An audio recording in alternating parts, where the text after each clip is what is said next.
কলকাতার নিউ মার্কেটে প্রতিদিনে সুরে বাজত বাংলাদেশি পর্যটকের পায়ের শব্দ। তাদের খোঁজে খুলে যেত শপিং মল, রান্নাঘরে জ্বলত চুলা আর রাস্তাঘাটে ছড়াতো বেঁচে থাকার গল্প।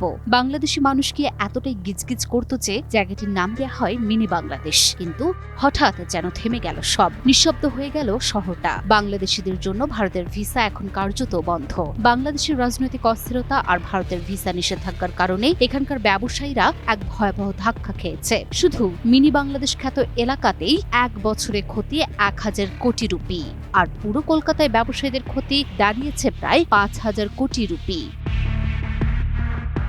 যেখানে একসময় বাংলাদেশের মানুষদের হাসি আনন্দ ছিল, সেখানে এখন শুধু দীর্ঘশ্বাস আর উদ্বেগ। মিনি বাংলাদেশ হারাচ্ছে তার প্রাণ, আর কলকাতার ব্যবসায়ীরা হারাচ্ছে কোটি কোটি টাকার ব্যবসা। রাজনৈতিক অস্থিরতা আর কূটনৈতিক জটিলতার ছায়া পড়েছে কলকাতার মানুষের রুজিতে। কলকাতায় বাংলাদেশি পর্যটক কেন্দ্রিক ব্যবসার চিত্র নিয়ে সোমবার প্রতিবেদন প্রকাশ করেছে দ্য টাইমস অফ ইন্ডিয়া। প্রতিবেদনে বলা হয়েছে, ঢাকায় রাজনৈতিক পালাবদলের কারণে কলকাতায় ব্যবসায়িক ক্ষতি ছাড়িয়েছে 1000 কোটি রুপির বেশি, আর পুরো কলকাতায় ব্যবসায়ীদের ক্ষতি দাঁড়িয়েছে প্রায় 5000 কোটি রুপি।